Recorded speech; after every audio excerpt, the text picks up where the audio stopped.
We have a great season 5 episode ahead, and it is time for another episode of A Mental Health Break.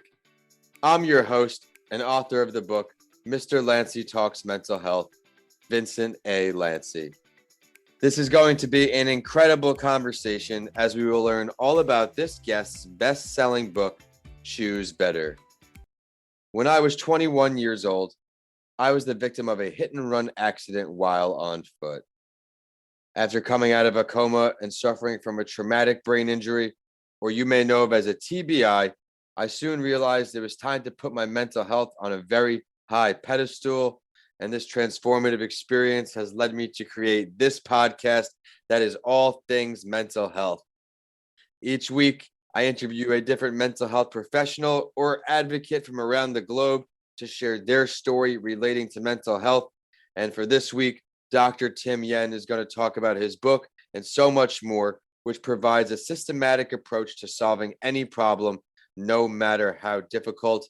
And in times of stress, it's easy to feel impossibly stuck, not to mention isolated and alone. And this conversation will help propel you in the right direction. This week's guest is also a clinical psychologist who leads conferences and retreats around the globe, with years as a mental health staff sergeant in the Army. So allow me to now introduce the guest of honor, Dr. Tim Yen. Tim, it's great to see you again. Absolutely. Thanks so much for having me on your show. Would you mind now please introducing yourself a little further to our listeners and also share your role relating to mental health before we dive in and get going? Absolutely. So I am talking here from the Bay Area, San Francisco Bay Area, Northern California.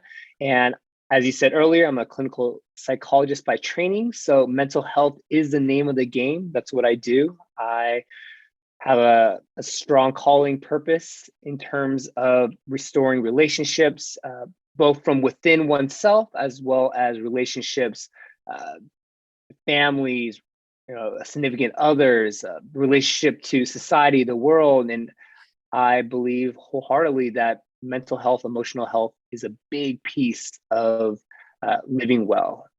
I think it is one of the major components of living well. So well said. And I'm excited for this conversation today because we have expertise coming from time in the U.S. Army. We have time from your own practice and also expertise from your best-selling book. When did this book come out, Tim? Came out January 26, 2021. And this book has already been a bestseller. We're going to learn all about this book in just a bit. But before we get started here, Tim, I'd love to ask you, the more common or spoken about types of mental health disparities are mood disorders, anxiety disorders, and schizophrenia disorders. Which areas did you come across the most, or do you come across the most? The most common ones for me in my outpatient practice is definitely depression, anxiety, trauma, relationship issues, on occasion, kind of struggles of ADHD, mood disorders. So those are probably the big ones that I have the honor of treating. I'd love to touch a little more on trauma. With my situation, my traumatic brain injury came from being hit by a car. When it comes to trauma, what are some solutions you offer to patients in the short term for people like me, say 8 years ago, right after my accident? Where would you head me? I would probably start by helping people understand what trauma is, because when people experience something traumatic, it feels like the world got flipped upside down. Nothing makes sense. Emotions sprout out of nowhere, and they're just irritable. Like, just all sorts of things that happen. And when someone understands this is what trauma is, this is the reason why you feel the way that you do, then it helps people with traumatic experiences make sense of their world one step at a time. And that's probably what I would start, is just understanding what trauma is, how it affects the brain, and what does that mean for you moving forward. That would certainly be very beneficial because knowledge is everything and you're scared of the unknown. You don't know what's going to happen next. So feeling a little more comfortable would definitely go a long way. But you seem to be very passionate about this world of mental health here, Tim. What was that moment, or when did you first decide that you're either going to start taking a stance on mental health advocacy or start a career like yourself? Please share that moment for our listeners. For me personally, being a psychologist is very meaningful work. And for me, two things had to happen in order for me to pursue this kind of work. One, like I said, it has to be meaningful. It makes a difference. People's lives are improved, they're changed for the better. So that's meaningful for me, hopefully meaningful for other people. But the other part is I want to make sure that it's challenging and interesting, and there's complexity, there's critical thinking, and counseling also did that for me as well, because people are complicated in a way, but at the same time embody so much strengths and just a tapestry of their story. So every person that I see is just so different. So I am 100% engaged. And at the same time, because of what I know, I realize, man, we can process and make sense of things and learn new skills. That changes the way people experience their lives. And so, like you said, I wrote a book about choosing better, about decision making, because that is at the heart of living better. Since that just came up again, let's now touch a little more on this book. Let's talk to our audience a little bit. What should they know about this book? What people should know is that this is a very easy book to read. It's not a textbook. It's not one of those books where you walk away maybe feeling smarter, but just really more confused, right? This is not one of those books. In fact, you're going to get to know yours truly very intimately when you read this book, because I want to share my life to make sure that people know I'm not above any of the bad decision making that I've done my fair share of, and just part of my life journey to arrive at some of these conclusions. Of course, a lot of the things that I share is backed by science. So there's people much smarter than I have who have come up with this work. My job was, I guess, a master chef, putting all the ingredients together to deliver it in a very accessible way. And so, yeah, the book is really about it's like 4 questions that I want everyone to ask themselves. And the 5th one has to do with courage, which is being able to implement the optimal decision. And much like a pilot or a surgeon, there's a checklist of things that may seem like common sense. If you've been flying planes for 30 years, you would think that you know exactly what you're doing, but they're required to go through a checklist to make sure the brakes are working, the wings are doing what they're supposed to be doing. So if a pilot is required to do something as simple as a checklist to make sure that nothing goes wrong, why would we leave our choices to chance just based on a whim or based on how we feel? Like, it just seems kind of hazardous to me. So I developed a framework for people to follow along, gather data points so that they feel confident that they're making an informed decision. So that's what my book is really about. Thank you for sharing all that. And for everyone listening on, be sure to stick around to the end of the episode where Tim shares how to grab that book. And you made a lot of great points there. Before you even started talking about your book, you mentioned telling stories, storytelling. And then with your book, you mentioned storytelling. People are talking about it more and more, just how powerful the art of storytelling is, or I shouldn't say realizing it. Now they're just starting to understand that, okay, getting that off my chest felt good. And not only that, it can help somebody else because they're probably going through something I went through too. But now let's look at something besides storytelling, other beneficial things we can do for our mental health. Tim, what would you say the 2 most important things our listeners can do to improve their mental health on both a daily or short-term basis and long-term basis are? Start with everyone you'd like.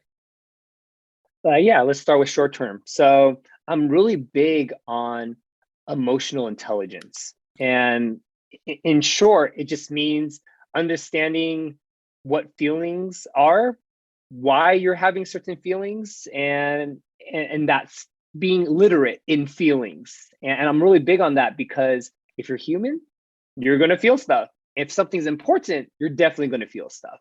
So in the short run, it's really about identifying what feelings come up for people, understanding why they're feeling this way, and being self-validating for starters, that we don't always choose our feelings. So we need to acknowledge and honor them. So that's for the short term. Just for your mental health, your emotional health, get comfortable with your feelings and understanding what that's about.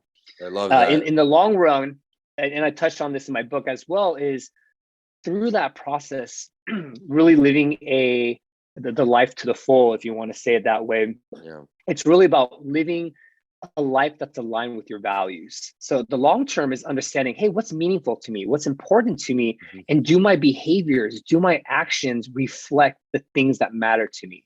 And for people that feel lost, feel really discontent, I'm going to take a gamble and say that they're not living authentically. They're not aligned with what matters to them. And so the long term, of course, means understanding what those values are and being consistent about living according to your values. You're promoting a lot of things in this episode that are simple life changes, but can pay major dividends.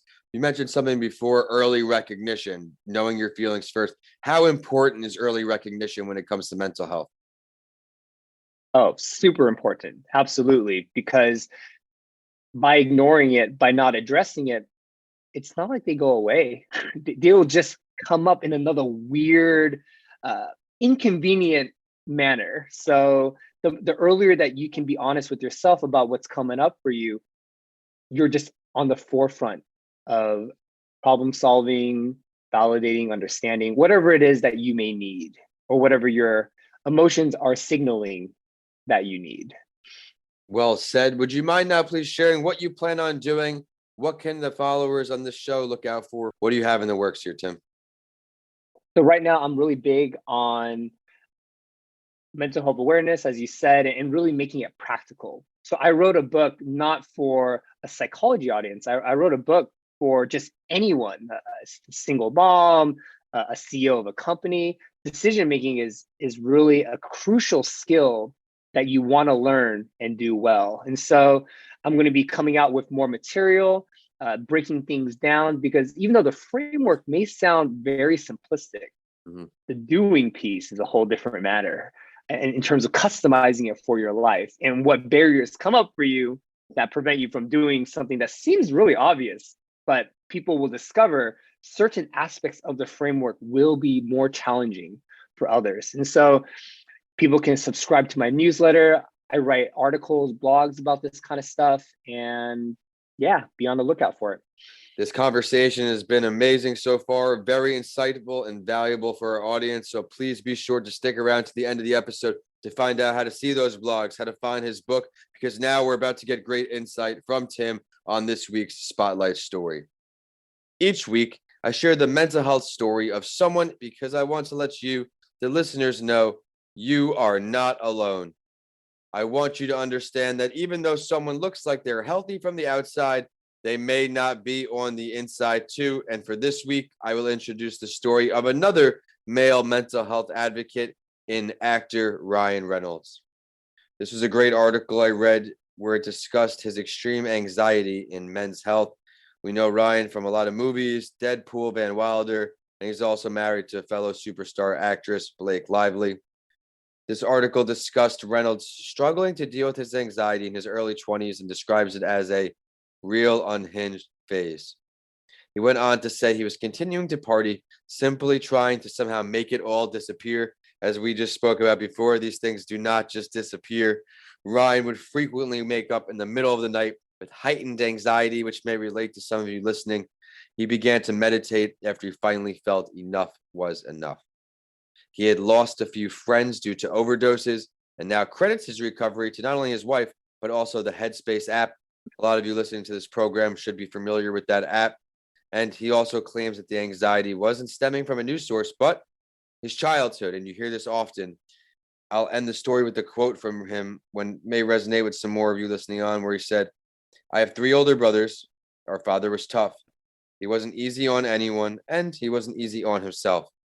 I think the anxiety might have started there, trying to find ways to control others by trying to control myself. At that time, I never recognized that." Tim, what do you take away from this story with Reynolds and mental health?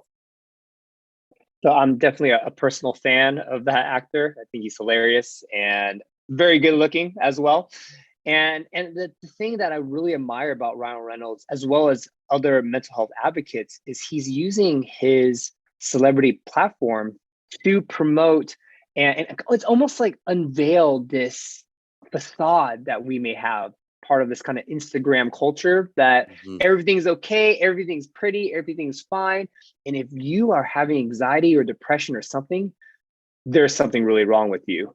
And it's actually quite the opposite. A lot of us are going through different things, and we're in the process of healing, the process of growing into better versions of ourselves. And Ryan Reynolds, he just right out the gates was like, hey, I went through that stuff. Like, I get it. Things are not always easy for me. And like you said earlier, his childhood stuff impacted him well into his adulthood. Yep. So I guess the big takeaway is, even for him, he saw that it was important to take action and address it, because he's worth it and you guys are worth it too. It's always great to see when someone with this type of following makes statements like this, because of how contagious words are. And if he can do it and people look up to him, maybe they'll think they can do it too. And Tim, thank you so much for that great analysis and also the great episode. I know the listeners are going to see all the value. I loved how we started out the conversation with talking about trauma, because a lot of people listening on face whether childhood trauma or child late in life like me.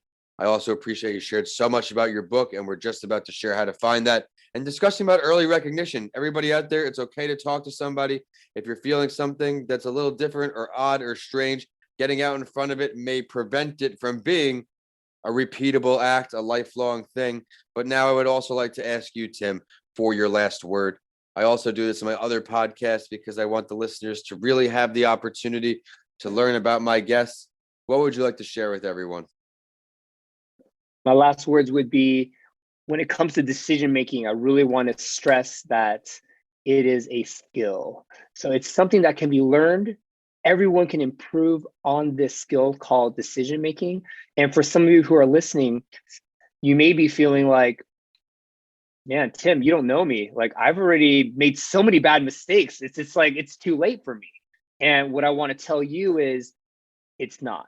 Unless you make it so, it's not. You're one decision away from making a good one, and that changes the trajectory of your life. So don't give up. Take the time to learn the decision-making skill, because you're worth it.